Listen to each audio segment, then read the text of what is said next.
Muy buenas tardes, apreciado público participante. Sean bienvenidos a la unidad de telesalud del Instituto Nacional de Salud del Niño, líder en pediatría.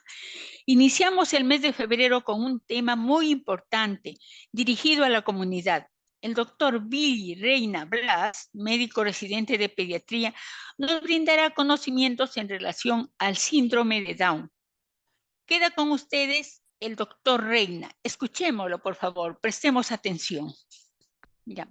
Primero agradeciendo a la unidad de salud del Instituto Nacional de Salud del Niño, también a todo el cuerpo técnico que me brindaba la facilidad para brindar un mensaje, a la población en general por su interés sobre el tema.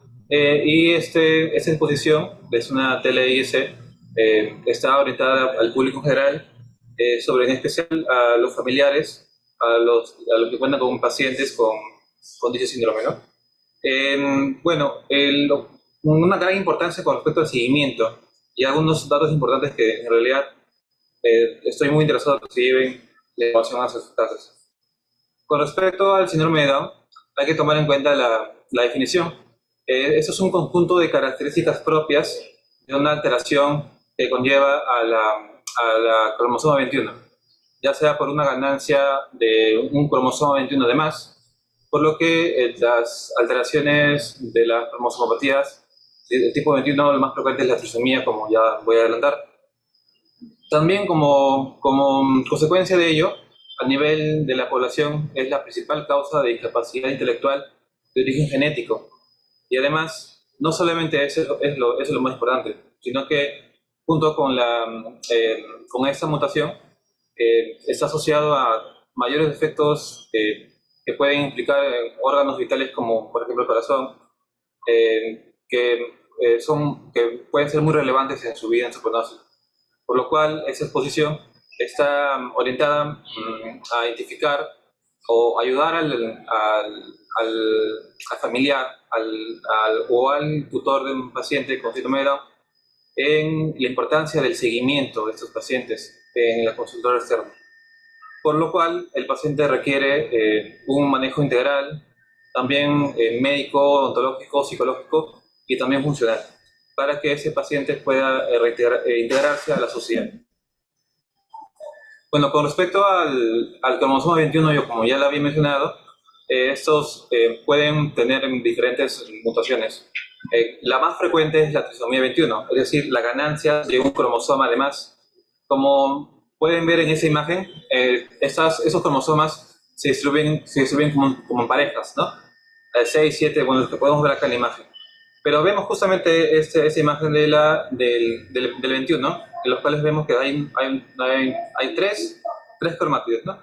Y justamente esta alteración se llama trisomía 21, que es el más frecuente de los casos, el 95% de los casos, ¿no? Como está escrito aquí.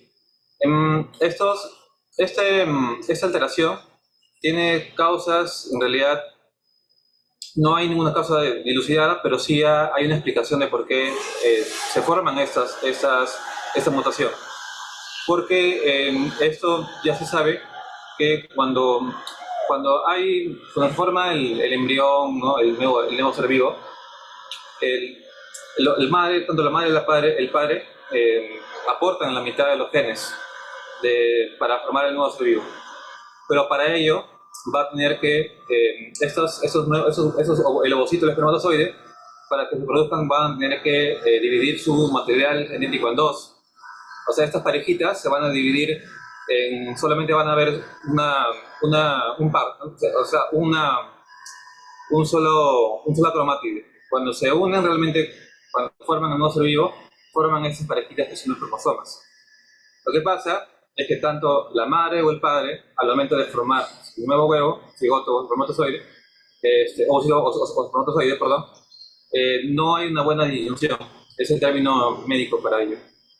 Entonces, cuando se juntan ese par que viene de la madre o del padre, el cual hubo una falta de separación de estos, y con el único cromátido 21, se mezclan formando una trisomía 21. Esta alteración es la que implica el 95% de los casos de síndrome de Down. ¿Por qué les explico esto? Porque es muy importante diferenciar la trisomía 21 Bueno, son tres alteraciones, que es la translocación y el mosaicismo. ¿Qué diferencia o qué implicancia tiene esto, para ustedes en la población general? Porque tanto la trisomía 21 es llamado también la mutación libre o la mutación de novo. En realidad no hay factor tan asociado para que provoque esta alteración, salvo algunos factores como ambientales o incluido la edad avanzada. Pero en el caso de la translocación, hay un cromosoma 21 que está añadido a otro, el más frecuente es el 14, ¿no? En una persona portadora de esta mutación, la translocación 1421, por ejemplo, y tiene este cromosoma grandazo, ¿no? Por ejemplo, 14 más 21, y además tiene un cromosoma 21 solito. Esa persona que vemos que tiene ese gen, 1421, no va a tener ningún rasgo de fenotipo Down, pero sí va a ser portadora de esta mutación. Cuando formen cuando formen, por ejemplo, el ovocito, el espermatozoide, va a heredar este cromosoma 1421 y va a heredar, y se va a juntar con otros dos cromosomas 21 del papá, la mamá o de la pareja. Y al final va a formar estos tres cromosomas 21 como si fueran síndrome de Down, el hijo, ¿no? Es decir, quien tenga esa mutación, esa translocación como portador, tiene una gran posibilidad de que pueda heredar. Y como ven en la imagen de la derecha, por ejemplo, un madre y un padre que tiene esta alteración, ¿no? Una translocación 1421. Tiene una alta probabilidad de que sus herencias sean nacimientos por síndrome de Down, hasta un tercio de los casos, 2 tercios de los casos sanos y de los que son nacidos en realidad. Y tiene una probabilidad de abortos. Es decir, esta alteración de la translocación, o sea, esta alteración, lo pensaría en personas que, por ejemplo, tienen a su primer hijo con síndrome de Down en menores de 30 años, parejas jóvenes, con antecedentes de múltiples abortos. ¿Y para qué le sirve sobre esto?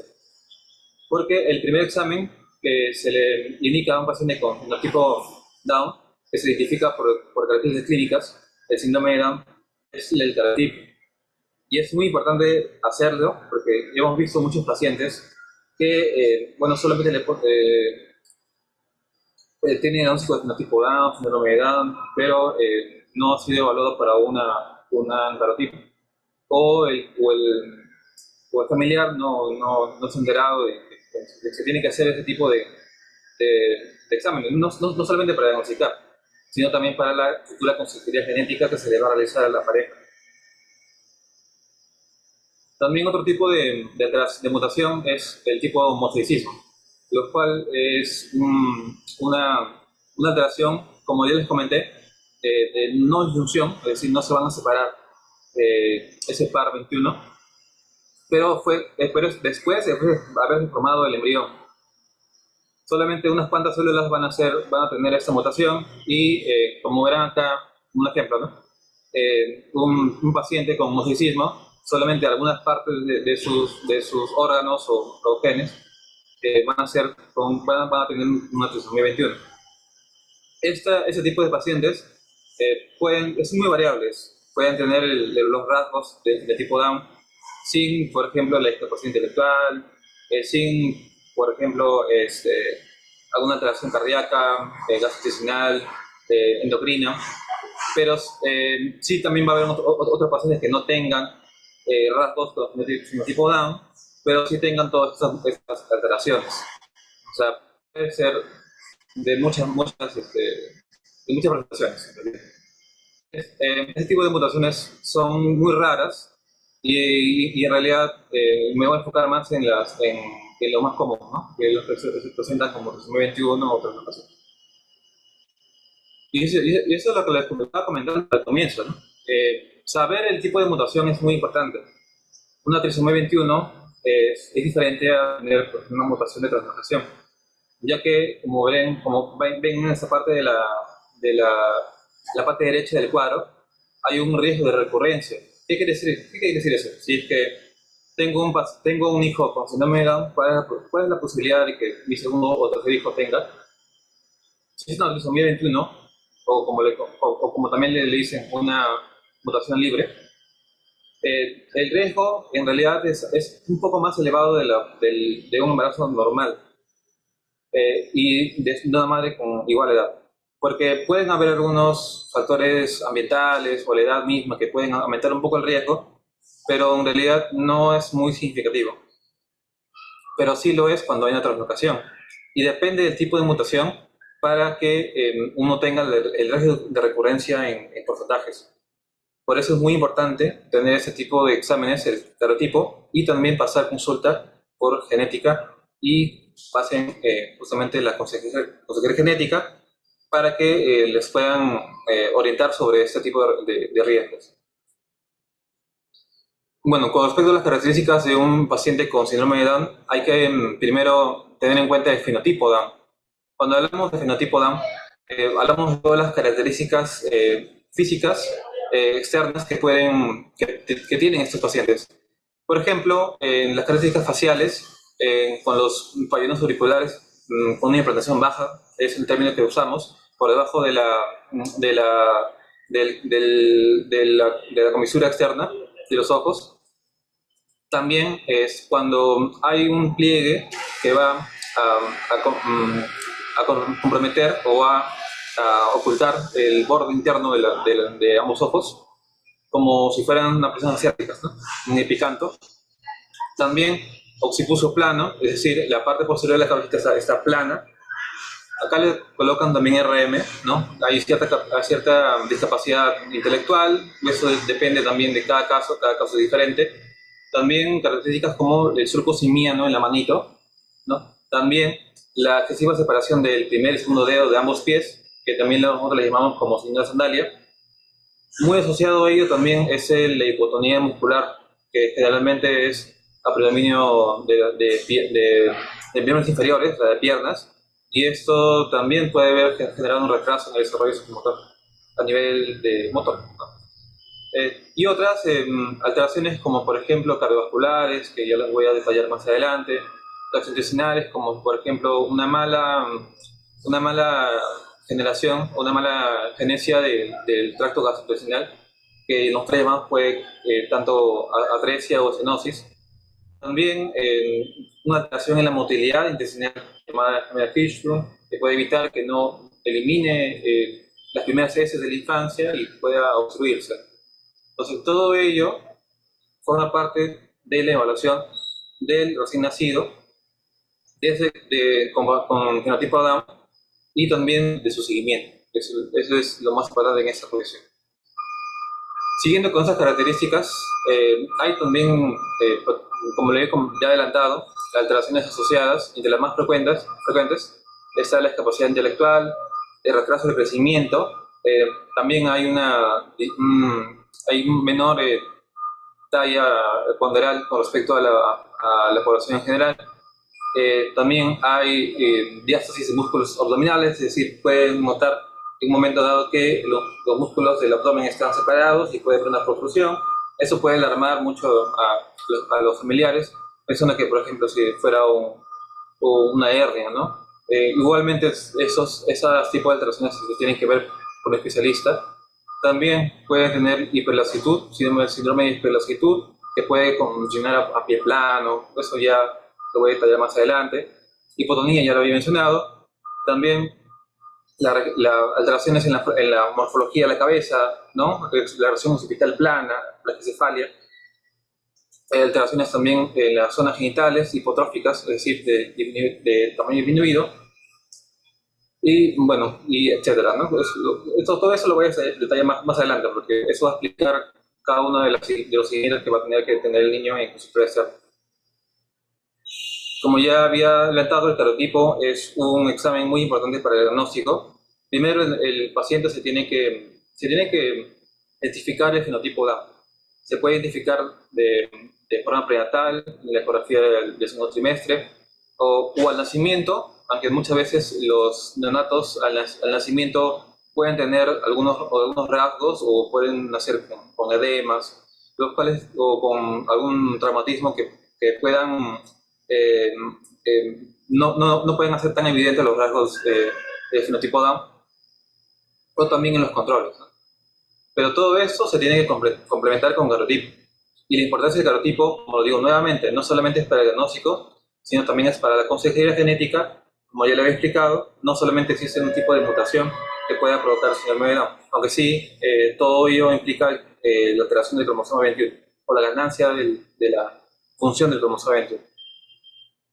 Entre las complicaciones, ya entrando a la explicación de por qué estos pacientes se tienen que hacer un seguimiento multidisciplinario, es en un listado de, por ejemplo, de alteraciones del desarrollo y crecimiento, ¿no? En el desarrollo incluye el lenguaje, por ejemplo, en el crecimiento, la estatura ponderal, como ya había comentado, también alteraciones de la función endocrinológica, por ejemplo, alteraciones de la función tiroideas, alteraciones de origen cardíacas, trastornos gastrointestinales y otros, como los voy a agrupar en uno solo, por ejemplo, alteraciones odontológicas, auditivas, oftalmológicas, hematológicas, es decir, enfermedades de la sangre, musculoesqueléticas y otorrinolaringológicas, es decir, alteraciones tanto en la nariz, boca y oídos.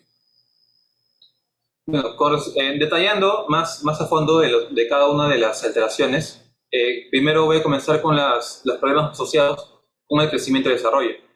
En ese aspecto, el desarrollo en general es muy similar a los niños en la mayoría. Obviamente cada caso de pacientes con síndrome de Down es diferente y esto va a estar influenciada también con las comorbilidades que voy a comentar más adelante, ya sean las cardíacas, es muy importante, las endocrinológicas y las inmunológicas.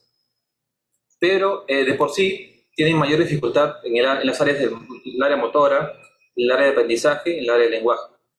Y por lo general, su fuerte, en realidad, son el área social. Si es que alguno tiene un familiar o un hijo con síndrome de Down, se van a dar cuenta que muchos de ellos generalmente son hábiles en el desarrollo social.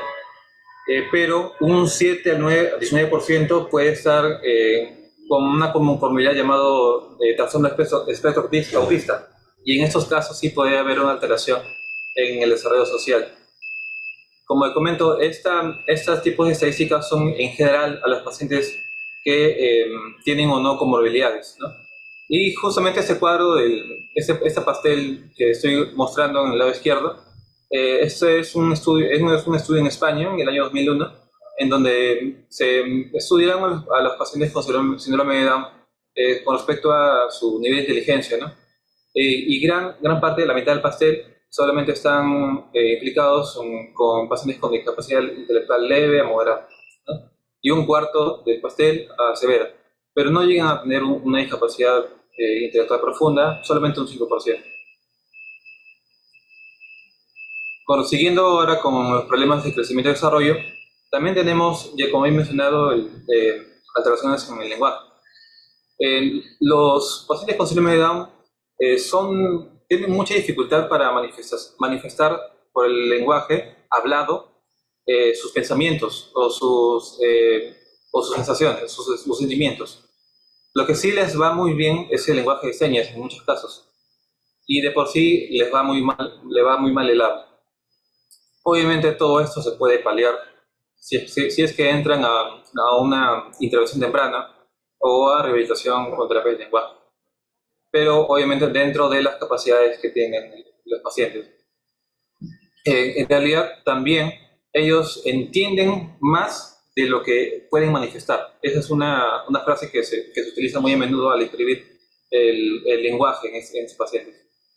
Y también recuerdan más lo que ven que lo que le dicen. Es decir, son más gráficos, más abstractos con respecto a recordar cosas que simplemente captar las situaciones con el lenguaje o el habla. Con respecto a los beneficios de la estimulación temprana, estos se tienen que realizar sí o sí con profesionales con experiencia en pacientes con síndrome de Down, ya sea terapias de lenguaje, terapia ocupacional, por ejemplo.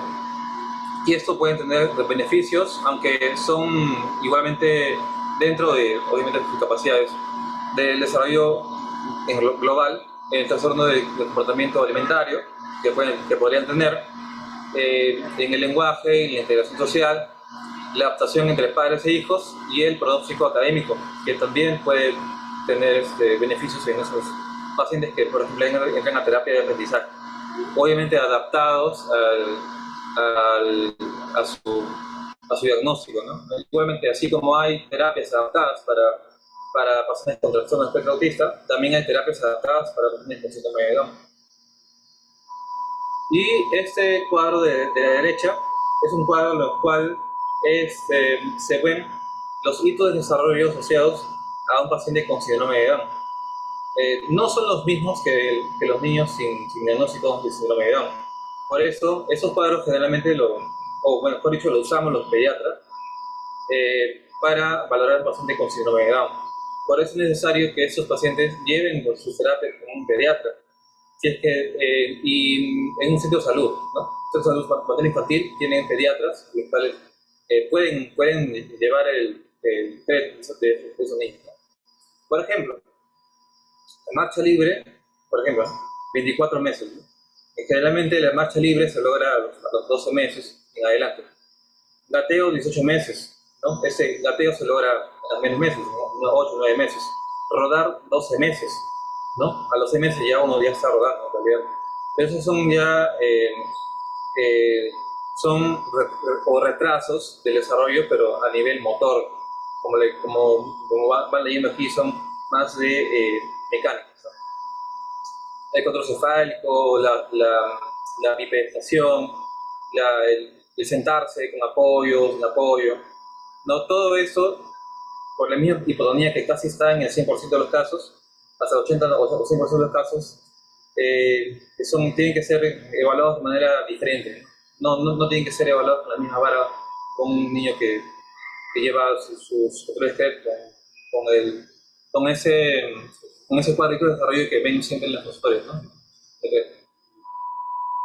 Y también el crecimiento, no solamente el desarrollo. También tienen sus propias tablas. También las manejamos en pediatría, los cuales que tienen que ser adecuadas para el diagnóstico. Y por lo general, los pacientes con síndrome de Down tienen un menor crecimiento en talla, en general, ¿no? En talla. Tienen más predisposición al sobrepeso, a la obesidad. Y si, en todo caso, si un pediatra reconoce que en estas tablas que el paciente está con bajo peso, incluso para sus estándares, sus tablas, debe descartar obligatoriamente algún tipo de comorbilidad, por ejemplo, una cardiopatía congénita, hipotiroidismo, una enfermedad autoinmune del intestino llamada enfermedad celíaca, también déficit de producción de hormonas de crecimiento también, o en todo caso, una ausencia de aporte nutricional. Ahora vamos con las alteraciones endocrinológicas. El 45% de los pacientes con síndrome de Down presentan algún tipo de disfunción de la glándula tiroides en todas las edades. No solamente se va a presentar el nacimiento como un hipotiroidismo congénito, los cuales se dan el 2 al 7% de los casos de síndrome de Down, sino también puede ser adquirida por un proceso autoinmune en pacientes adultos jóvenes o adolescentes, lo cual es la mayor cantidad de alteraciones o disfunción de la glándula tiroides en pacientes con síndrome de Down. ¿Qué quiere decir eso? Que de manera paulatina se va a tener que controlar el paciente por control externo para tener un dosaje de hormonas, ¿no? TSH y T4 libre, para descartar alteraciones o hipotiroidismo, incluso hasta puede haber hipertiroidismo asociado al síndrome de Down, hasta un 3% de los casos. Muchos de estos casos son subclínicos. ¿Qué quiere decir eso? Que no manifiestan síntomas de hipotiroidismo a partir de los 15 años, pero uno al tomarle exámenes de TSH, por ejemplo, están elevados, y eso es un marcador previo o un paso previo a que manifieste síntomas y complicaciones.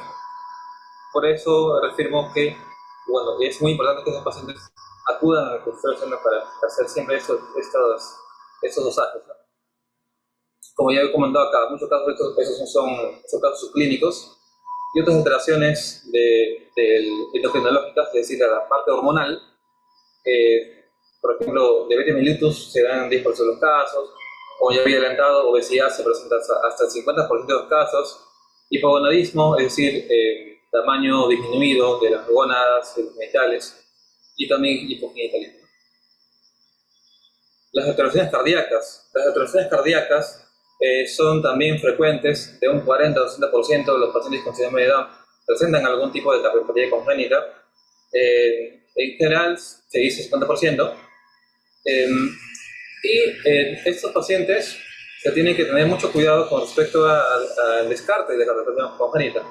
¿Por qué? Porque desde cuando un paciente nace, puede no tener algún tipo de soplo, puede no tener algún tipo de manifestaciones clínicas de cardiopatía congénita, por ejemplo, coloración azulada de labios, por ejemplo, respiración rápida, y recién al año, a los 10 meses, empezar a tener manifestaciones de algún tipo de cardiopatía, cianosis. Entonces, necesariamente, como dice acá, un examen clínico normal no debe descartar, o no descarta, mejor dicho, una cardiopatía congénita, por lo cual la ecocardiografía es la prueba diagnóstica más adecuada para detectarlas. Si tú sabes que el paciente tiene un 50% de posibilidades de que tenga algún tipo de cardiopatía congénita, es necesario que el paciente se realice una ecocardiografía.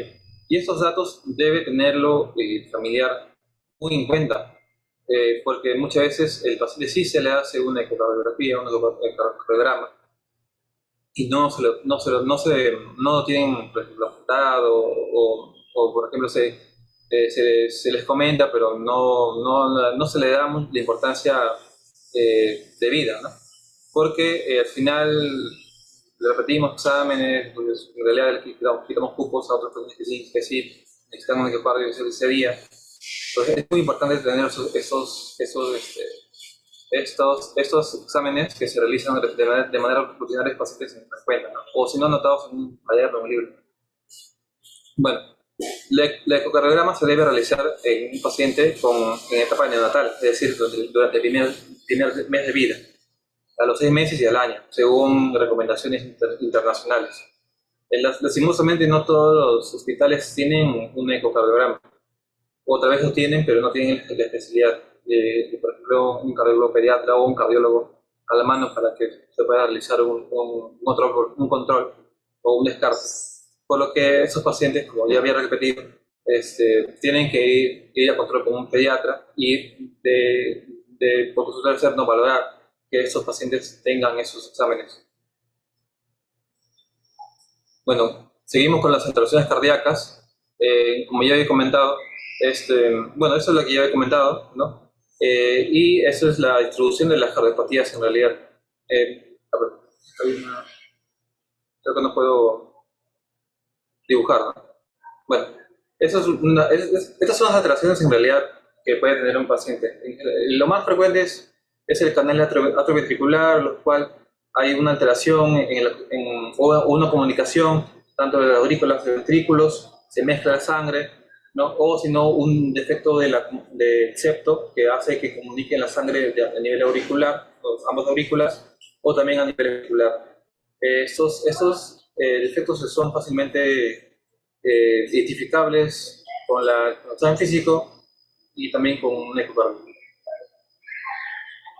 Bueno, con respecto a los trastornos gastrointestinales, también son múltiples. Con respecto a la importancia que se le da a la enfermedad celíaca, es que es común en sus pacientes.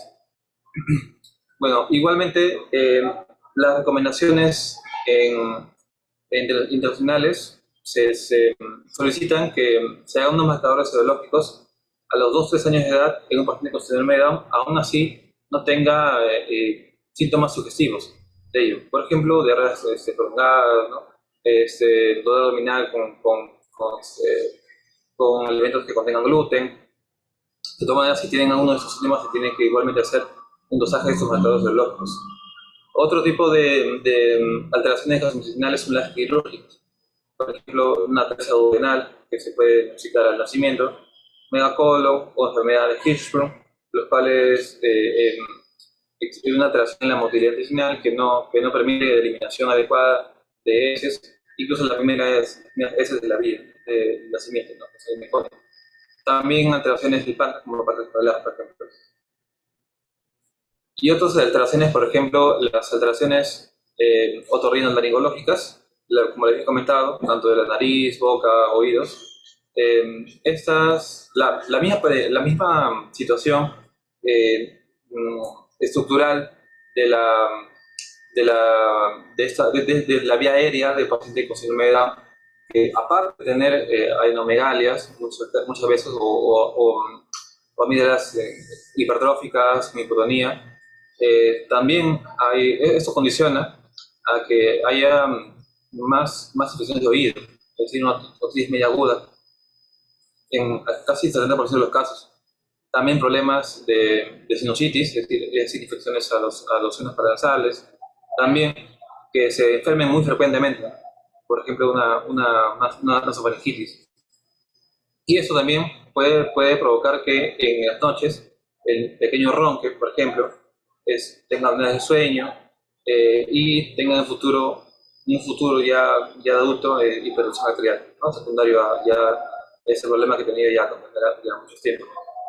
Este tipo de alteraciones tiene que verlo un otorrinolaringólogo, de todas maneras, para verlo por suele ser, ¿no? Entonces ya vamos viendo, ¿no? varias especialidades: pediatra, medicina física y rehabilitación, endocrinólogo, cardiólogo, gastroenterólogo. De todas maneras, esos controles se valoran desde que nosotros captamos como pediatras, ¿no? También, hasta un 75% de los casos puede haber hipoacusia de diferentes severidades, puede ser leve, moderada, severa. Obviamente más porque son más leves.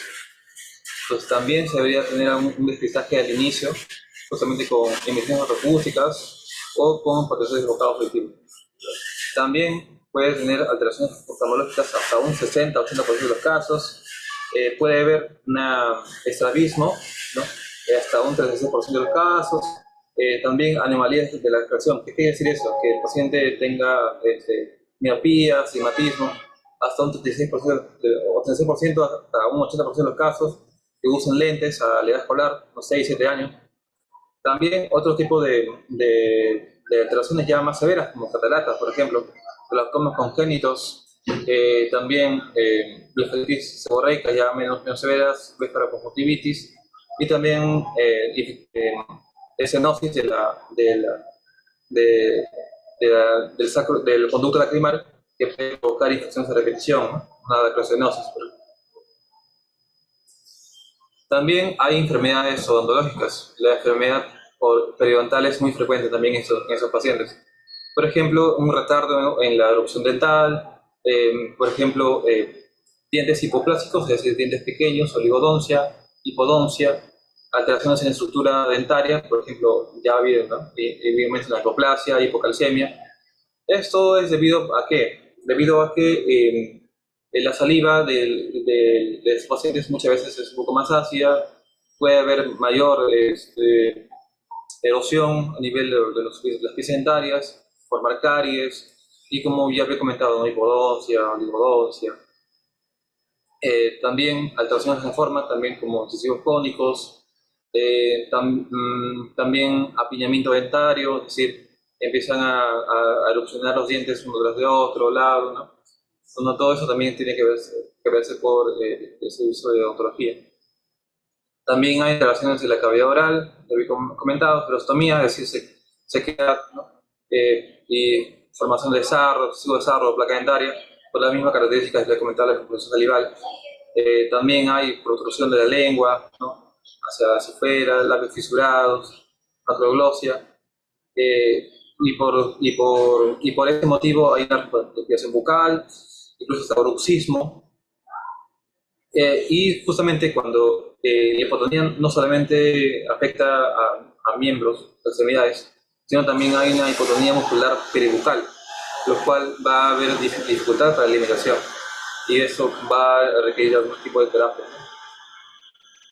También, alteraciones musculoesqueléticas, tenemos a displasia de cadera, ¿no? Que es muy frecuente en esos pacientes, la hiperlaxitud y consecuentemente escoliosis, también pie plano, ¿no?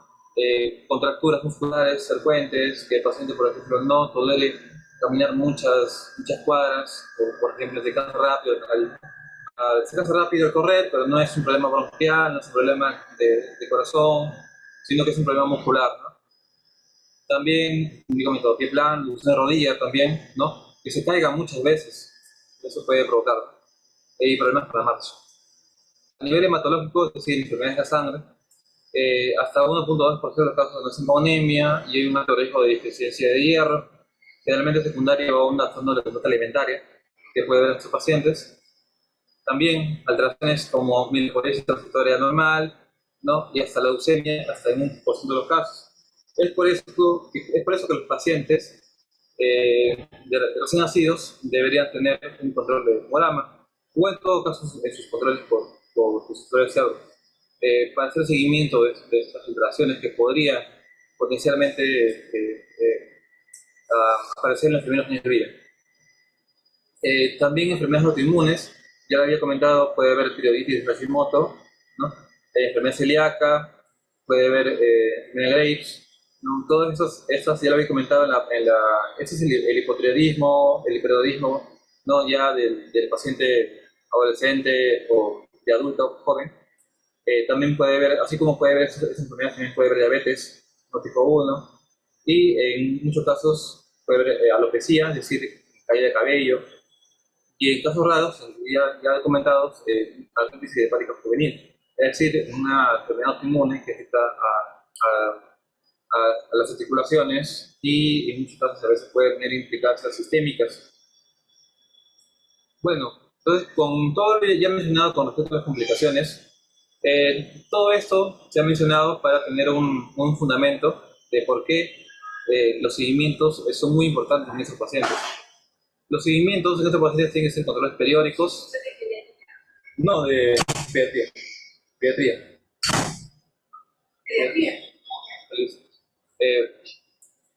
La vacuna se tiene que cumplir como cualquier otro niño. Es decir, si en realidad cualquier niño debería tener vacunas al día, pero con ellos tienen que tener mucho más cuidado. También hay que prestar atención a las complicaciones. Bueno, como ya comentó, cada paciente con síndrome de Down es diferente. No todos van a tener todas las complicaciones, pero eso sí, incluso la mayoría de pacientes con síndrome de Down tal vez no tengan alguna, tal vez hipotonía, algún retraso del desarrollo psicomotor, ¿no? Pero de todas maneras se tienen que hacer los descartes, los mensajes de psicomotor, ¿no? Y se tienen que utilizar en el crecimiento y desarrollo gráficas adaptadas a este tipo de diagnósticos. Y bueno, esto es un resumen, en realidad, de las intervenciones que se realizan en el recién nacido con síndrome de Down.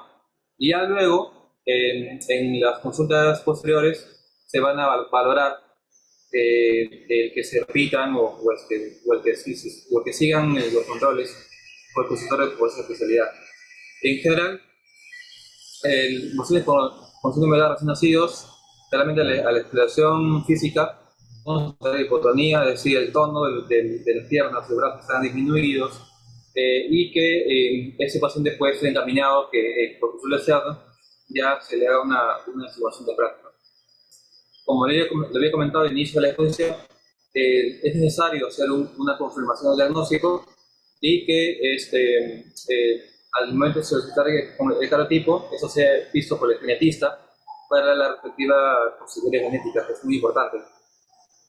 También al momento del examen físico, nosotros al momento de examinar, podemos diagnosticar una luxación de cadera y confirmarla con un examen, por ejemplo, de ecografía, si está en edad a partir del mes de vida, pero tiene que ser evaluado por un traumatólogo en este caso. También, pacientes con cardiopatía congénita, Un mundo ideal es que todo paciente con síndrome de Down, ya que tiene 50% de riesgo de la cardiopatía congénita, es que se realiza un ecocardiograma, ¿no? Pero, como ya he comentado, muchas veces no va a haber ese equipo en el hospital donde se realiza el parto, y también puede haber equipo, pero tal vez no la especialidad. También es necesario hacer un asesoramiento de lactancia materna, es decir, de la técnica de lactancia, y posteriormente la alimentación complementar al futuro, ¿no? También el hipotiroidismo congénito se hace un tamizaje neonatal, eso está instalado ya en hospitales aquí, al menos en Lima. Se espera también que eso tenga más alcance a nivel nacional, pero es muy importante hacerlo en todos los pacientes, pero en especial para los pacientes con síndrome de Down, porque dentro del tamizaje neonatal está también la necesidad de tratar hipotiroidismo congénito. De todas maneras, si que sale positivo, se tiene que hacer una determinación de TSH de 4 libre para poder confirmarlo, ¿no? Bueno, también ya había comentado, anomalías oculares, se realizan la evaluación al elemento físico el grafo rojo, eso lo hace el pediatra, idealmente también lo hace el oftalmólogo, igualmente tiene que hacer una consulta por la especialidad para que examen el fondo de ojo. Si es que el paciente, por ejemplo, ha sido síndrome de Down y ha sido también prematuro a la vez, un examen de hemograma completo de plaquetas es necesario en nuestros pacientes, porque ya había comentado que hay un riesgo de anemia, leucemia y reemplazo de amiloide transitorio. En la malformación de gastrointestinales hay signos que nos orientan a una malformación gastrointestinal. Y no a todos se le pide una radiografía de abdomen, por ejemplo, sino que hay signos que nos orientan a ello. De todas maneras, al momento de hacer el examen físico, nosotros descartamos que tenga un ano imperforado. Obviamente eso se tiene que corregir, ¿no? También hay enfermedades inmunoprevenibles y infecciosas también que debemos prevenir con la aplicación de las vacunas, las primeras vacunas de recién nacido, BCG y hepatitis B, y también las futuras anomalías de la cavidad oral, de la dentición, que tienen que verse por la patología. Y muchas veces hay disminución del tono a nivel del bucofacial que va a requerir terapias en el futuro. Este es un modelo de la Sociedad Española, el cual nos da un gráfico de las consultas que idealmente un paciente con síndrome de Down debería tener. Por ejemplo, de recién nacido, el carotipo, muy importante, ya había comentado, ¿no? También seguimiento por el crecimiento y desarrollo, ¿no? También más abajo. El ecocardiograma en un mundo ideal, hacerlo, ¿no? También la evaluación auditiva con emisiones fotoacústicas o potenciales bocados auditivos, la descarte de una alteración oftalmológica al momento de hacer el reflejo ojo rojo, descartar, por ejemplo, el glaucoma congénito, ya lo había comentado, que puede estar asociado a síndrome de Down. También evaluación de la función tiroidea, ¿no? Al momento de realizarle el TSH, ¿no? El usaje de TSH. ¿No? Y en general, las consultas deben ser con un pediatra, ¿sí?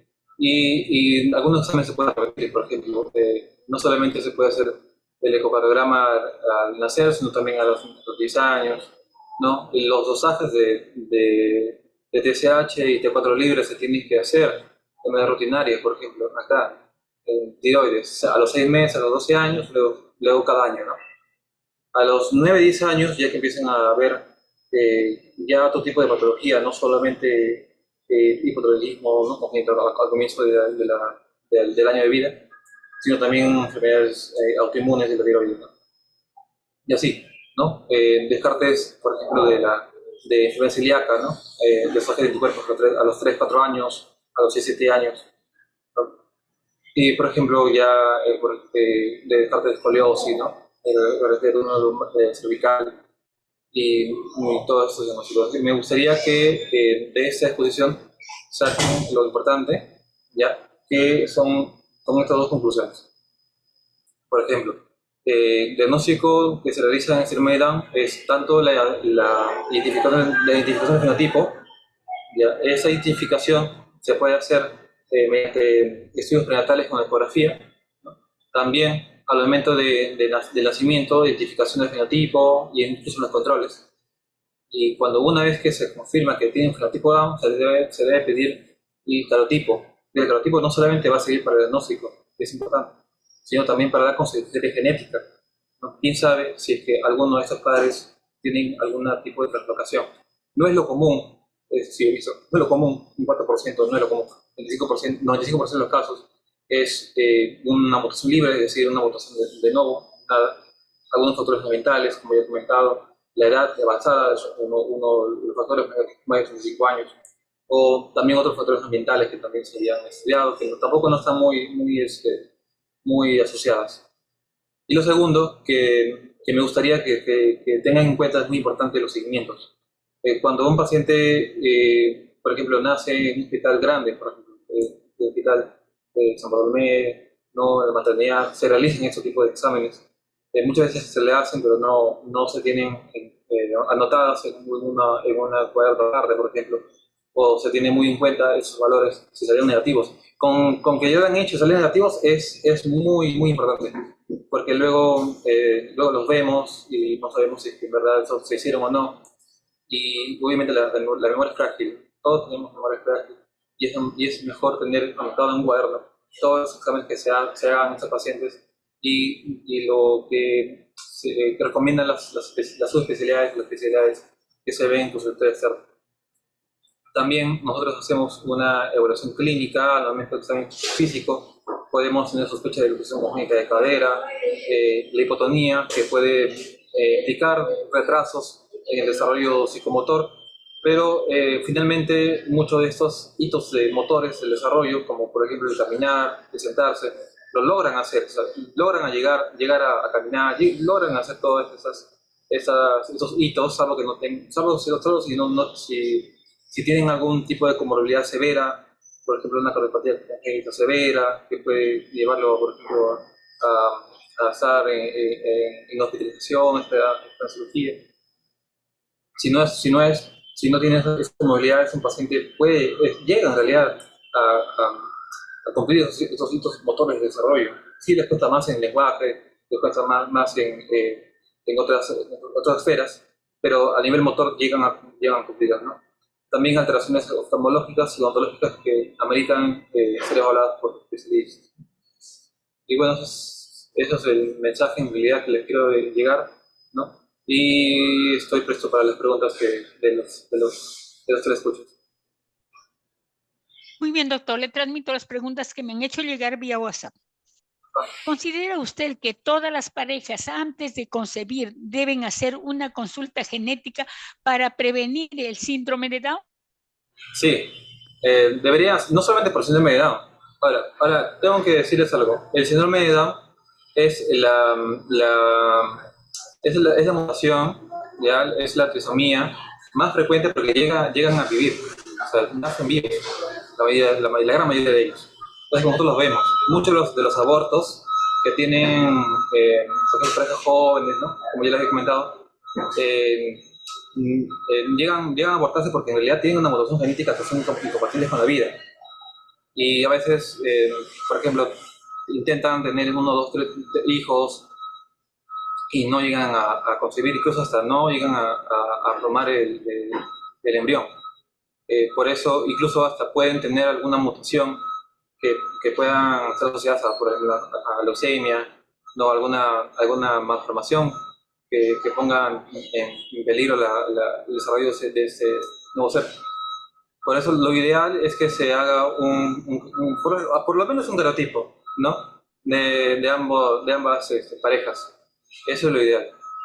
Ya en otros países, si lo tienen los medios, se hacen otro tipo de exámenes, microarray, ¿no? Pero eso ya serían muy costosos. Pero al menos un genotipo sería lo ideal. Ahora, esto no se hace de manera rutinaria, ¿no? Y en realidad, si es que tienes algún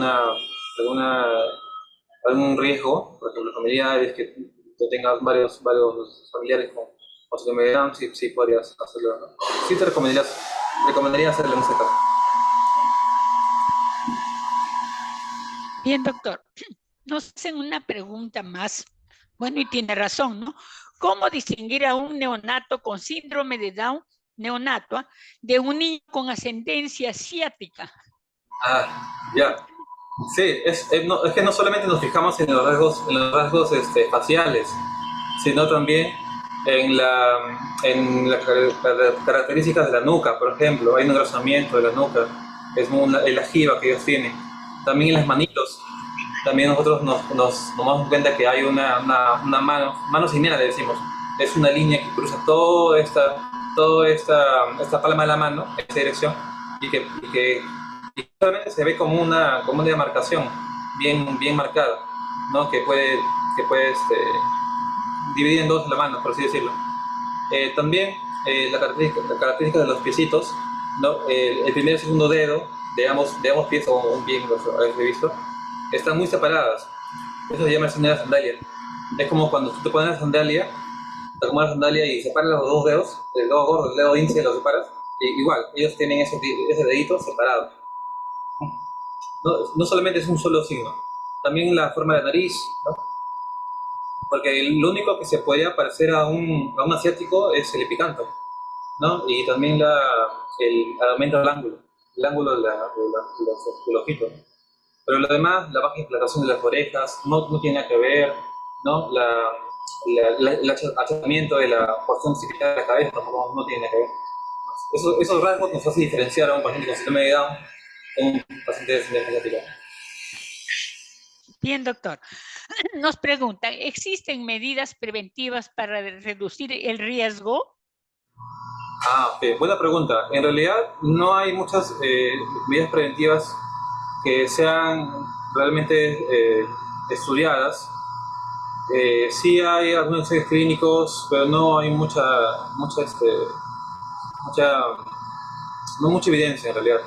Lo que sí previene es justamente si tienes, por ejemplo, un primer hijo con síndrome de Down, hacer la consejería genética. Si sale trisomía 21, opción libre, en realidad el riesgo para tener otro niño con síndrome de Down es igual a la población, o un poquito más, ligeramente un poco más que la población general. Pero si fuera translocación, sí hay un alto riesgo dependiendo del tipo de translocación incluso. O si, por ejemplo, los dos tienen la translocación. Esto ya te lo brinda ya el médico genetista, quien te brinda la consejería genética. Lo único que sí, el factor mental que está asociado a una mutación libre, de 2021, es decir, a una alteración de la no disyunción, es decir, que tú heredes, que no heredes solamente una cromática, seguirías dos unidas y tu pareja, ya lo normal, ¿no? Solamente aporta una. Tú aportas dos 21, tu pareja uno, y formas 2021. Ya, esa alteración se llama no disyunción. Lo único que sí se ha asociado a este error, que se llama, es la edad avanzada. Es decir, tantos ovocitos que se han producido, partes de espermatozoides que se han producido, ya en los mecanismos moleculares que son muy finos, que son muy especializados, ya fallan por la misma edad, ¿no? Por el mismo uso. Y bueno, justamente lo que comentaba, ¿no? La edad avanzada es lo único que puedes producir. Si quieres prevenir. Bien, doctor. ¿Quién transmite el gen del síndrome de Down? ¿El hombre o la mujer? Ambos. Ambos pueden tener, pueden otorgar puede haber una falla de disyunción, tanto del varón o la mamá. También, tanto el varón o la mamá pueden ser portadores de la translocación. 14-21, por ejemplo, ¿no? Por eso los dos se tienen que ser el calotipo. Muy bien, doctor, porque generalmente cuando tienen un hijo con síndrome de Down empieza el conflicto. La familia de ella es culpable, no tu familia. Entonces, bueno saber que el público sepa que puede ser cualquiera de ellos. Sí. Bien, doctor. ¿Cuál es la expectativa de vida en niños con síndrome de Down? Antiguamente la expectativa de vida, ya 50 años, era hasta los 20 años nada más. Porque no, en primer lugar, no se identificaban las patologías, todas las patologías que había comentado, no se lograban identificar, las cardiopatía tampoco, llegaban malnutridos, entonces llegaban a los 20 años, pero actualmente pueden llegar hasta los 40, hasta 60 años. Por eso lo ideal es que estos pacientes sean seguidos, para ser, se logren identificar los signos de alarma y sean tratados, para que, y también sean rehabilitados, porque estos niños necesitan un tipo de estímulo diferente para que también puedan ser integrados en la sociedad. Bien, doctor. La intervención temprana del equipo multidisciplinario, especialmente de terapistas y educadores, favorecen el desarrollo de las capacidades del niño con síndrome de Down para valerse por sí mismo e incluso llegar a trabajar. Claro, sí, eso es lo que había estado comentando, que la intervención temprana multidisciplinaria, pero no solamente multidisciplinaria, sino también con experiencia en pacientes con síndrome de Down, porque no es lo mismo hacer una rehabilitación de un paciente que no tiene síndrome de Down, por ejemplo, o un paciente que tenga trastorno de espectro autista, o por ejemplo un paciente que tenga síndrome de Down. Son muy diferentes. Y sí, hay estudios que demuestran que incluso la capacidad intelectual se ve, o la fortaleza académica se ve favorecida, ¿no? Bien, doctor. Bueno, esto sería ya una política del gobierno. La importancia del tamizaje neonatal completo para una detección temprana del síndrome de Down se debe aplicar en todos los centros materno-infantiles. Es una opinión suya. Sí, sí. Completo, me refiero al cardiológico, metabólico, auditivo, oftalmológico. Sí, en verdad es muy importante todo eso, el endocrinológico, cardiológico, farmacológico, auditivo, todo lo que he comentado es lo ideal, ¿no? En realidad se debe aplicar, De pero rutina. Ajá. de rutina, obviamente, ¿no? Pero como había comentado, no todos los hospitales tienen las especialidades para que puedan ser aplicadas, incluso hasta no tienen los especialistas. Y como había comentado, esos pacientes pueden trabajar, pueden valerse por sí mismos, ¿no? Algunas dificultades, pero sí pueden llegarse a integrar a la sociedad. Y eso es muy importante, ¿no? Aplicar ese mensaje. Muy bien, doctor, muchas gracias. Gracias, doctor, por su valiosa participación en bien de la comunidad, especialmente de la familia de niños con síndrome Down. Felicitaciones por su didáctica exposición. Por favor, las recomendaciones más saltantes que usted quisiera dar a la población. Ya. Bueno, con respecto a la experiencia que tuve con familiares con síndrome de Down, no hay que quitarle importancia al cariotipo. El cariotipo es muy importante porque, como ya había preguntado en uno de esos telescuchas, el cariotipo también sirve para la consejería genética. Y esto también ayuda a prevenir que, bueno, tengamos mayores dificultades en el futuro, ¿no? Para los futuros niños. Lo segundo es que hagan sus seguimientos. Muchas veces he visto que los citan para tal día, no van, ven a su pequeño que está bien, ¿no? Y al final llegan con una cardiopatía que está avanzada, esta operación, que ya tiene hipertensión pulmonar, bueno, ya en las últimas, con requerimiento de trasplante, por ejemplo, ¿no? Otro tipo por ejemplo, en pacientes con hipotiroidismo congénito, que ya pasaron más de 3 años, no han recibido sus hormonas, ya tienen secuelas, con mayor retraso mental, con baja talla, desnutridos. Entonces, he visto muchos casos en cuales hay un exceso de confianza, no sé decirle exceso de confianza, o que no se le da el valor a algunas cositas no se le decimos, que se deban cumplir. En verdad, llévense eso. Lo importante, mi recomendación es que tengan un librito en donde tengan todo apuntado, todo lo que se ha hecho de recién nacido hasta todos los controles que se hacen anuales, ¿no? Los controles que se hacen anuales. Bien, doctor. Agradezco también a todos los participantes que nos están visualizando y les comunico que este tema queda colgado en la página web y canal de YouTube de la Unidad de Salud del Instituto Nacional de Salud del Niño, donde pueden revisarlo libremente. Muy buenas tardes a todos.